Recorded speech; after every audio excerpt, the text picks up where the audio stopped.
Hello बच्चों, let's see this question. The question says that the domain of the function f of x is equal to sin inverse of x square plus thrice x plus 2 divided by x square plus twice x plus 7 is.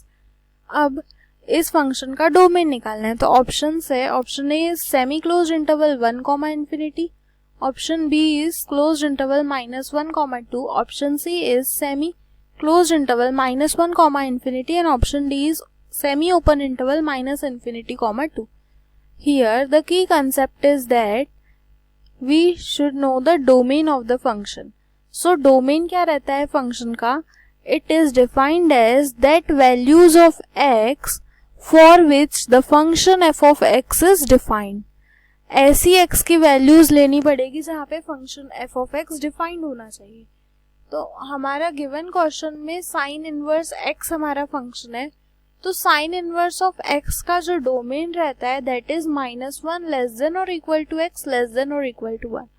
ये domain रहेगा sine inverse of x के function के लिए. Okay, next moving to the given question. Given that f of x is equal to sine inverse of x square minus thrice x plus 2 divided by x square plus twice x plus 7. ये हमारा given f of x है.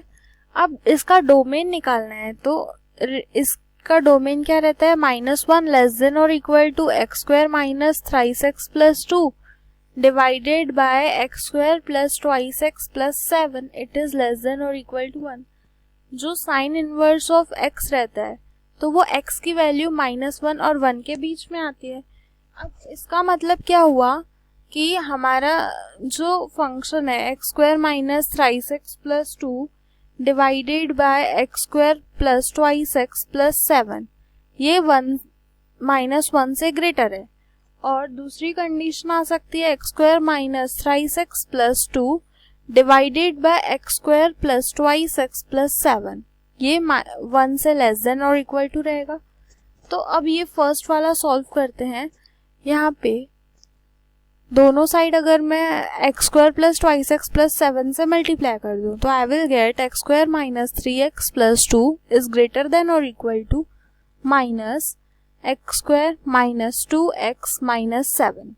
Okay, now ये सारे right side की term को left side shift करेंगे तो x square plus x square आएगा minus 3x plus twice x plus 2 plus 7 that is greater than और equal to 0. This implies 2x square minus x plus 9 greater than or equal to 0. ये एक equation मिला. Then तो हमको क्या मिला था लास्ट में? 2x square minus x plus 9 is greater than or equal to 0. अब इसका पहले डिस्क्रिमिनेंट निकालते हैं that is equal to b square minus 4ac. अब ये वैल्यू क्या है? a है. ये वैल्यू इसका जो कोएफिशिएंट है that is our equal to b और ये वैल्यू है c. तो discriminant is equal to b square that is -1 square minus 4 into a is 2 and c is 9. So this is equal to -1 का square होता है 1 minus 4 2 ज़ा 8 8 9 ज़ा 72. Okay, this is equal to minus of 71. तो discriminant की value negative आई तो यहाँ पे discriminant d is less then 1 और a जो है हमारा 2 ये ग्रेटर देन 0 है. तो ऐसे केस में जो हमारा x रहता है वो कंप्लीट r रियल सेट से बिलोंग करेगा. ओके, पूरी रियल लाइन पे हमारा x कहाँ भी रह सकता है, we can not say where is it. Okay, next equation लेते हैं. अब नेक्स्ट इक्वेशन क्या था कि ये वाली जो वैल्यू है ये लेस देन और इक्वल टू 1 रहेगा. मतलब x square minus 3x plus 2 divided by x square plus twice x plus 7 is less than और इक्वल टू 1. नेक्स्ट जो डिनोमिनेटर है इसको राइट साइड में शिफ्ट करते हैं तो x square minus 3x plus 2 is less than और equal to x square plus twice x plus 7. Now पूरे राइट साइड को लेफ्ट साइड में शिफ्ट करेंगे तो plus will become minus. Therefore x square minus x square minus 3x minus 2x plus 2 minus 7 less than और equal to 0 आएगा. x square will cancel. Minus 3x minus 2x is minus 5x and 2 minus 7 that is minus 5 is less than or equal to 0.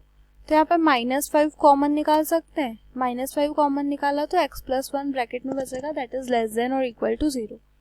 अब पूरे इसको हम 5 से divide कर देते हैं, तो it is -x+1 less than और इक्वल टू 0। अब पूरे टर्म को माइनस से मल्टीप्लाई कर देंगे तो इनइक्वालिटी जो लेस देन और इक्वल टू थी वो ग्रेटर देन और इक्वल टू में कन्वर्ट हो जाएगी। सो x+1 इज ग्रेटर देन और इक्वल टू 0, इसका मतलब x इज ग्रेटर देन और इक्वल टू -1। तो यहाँ पे x ग्रेटर देन और इक्वल टू -1 मिला। फर्स्ट केस में हमारा x जो था वो r से बिलोंग कर रहा था, तो इन दोनों को अब कंबाइन करना है। तो हमको मिला था x belonging to r and x is greater than और इक्वल टू -1, दो केसेस मिले। अब अगर हमने नंबर लाइन ड्रॉ की तो यहाँ पे 0, -1, 1, 2 एंड सो ऑन। अब x -1 से ग्रेटर देन और इक्वल टू है, मतलब यहाँ से लेके तो पूरा इधर जा सकता है वो। Then x belonging to r मतलब कि पूरी की पूरी रियल लाइन। ओके, तो हमारा इन दोनों का यूनियन क्या होगा, -1 तो इंक्लूड होगा और राइट साइड में पूरा मीन्स इन्फिनिटी तक जाएगा। तो ये हो गया हमारा domain, semi closed interval -1 to infinity. This is present in option number C. Hence, the final answer is option C, semi-closed interval -1 to infinity. Hope you understood it well. Best of luck.